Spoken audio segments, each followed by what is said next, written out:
আপনার শরীরে কি কখনো অস্বাভাবিক ফোলা ভাব লক্ষ্য করেছেন? এটি কি কাশলে বা ভারী কিছু তুললে আরো স্পষ্ট হয়ে ওঠে?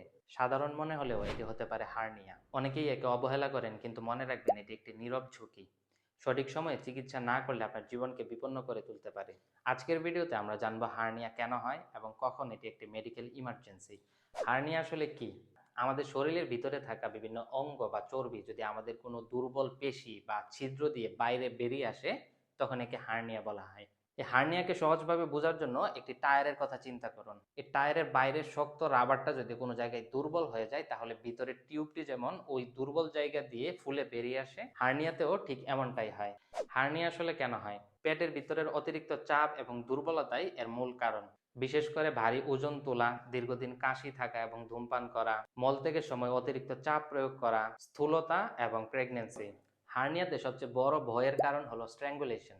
এটি এমন এক অবস্থা যেখানে ছিদ্র দিয়ে বেরিয়ে আসা অংশটি সেখানে আটকে যায় এবং অনেক সময় পেঁচ খেয়ে যায়। তখন রক্ত চলাচল বন্ধ হয়ে যায়। রক্ত চলাচল বন্ধ হওয়ার মাত্র 4 ঘন্টার মধ্যে ওই টিস্যুটি মারা যেতে থাকে এবং সেখান থেকে গ্যাংগ্রিন এবং সেপসিস ডেভেলপ করতে পারে, যা প্রাণঘাতী। কয়েক ধরনের হার্নিয়া দেখা যায়, তার মধ্যে সবচেয়ে common inguinal hernia, femoral hernia এবং আম্বিলিক্যাল হার্নিয়া। হার্নিয়ার ক্ষেত্রে যদি এই উপসর্গগুলো দেখা যায়, তাহলে 1 মিনিটও দেরি না করে দ্রুত হসপিটালে চলে যেতে হবে। বাইরে বেরিয়ে আসা অংশটি যদি শক্ত হয়ে যায়, সাথে প্রচন্ড ব্যথা হয়, বাইরে বের হওয়া অংশটি যদি নীলচে কালো রং বা গাঢ় রং ধারণ করে, প্রচন্ড পেটে ব্যথা এবং সাথে বমি বমি ভাব বা বমি হয়, পেট যদি ফুলে যায় এবং মল থেকে যদি অসমর্থ হন। হার্নিয়া কোনো মেডিসিন বা ব্যায়ামে ভালো হবে না। হার্নিয়ার একমাত্র চিকিৎসা হলো সার্জারি করা।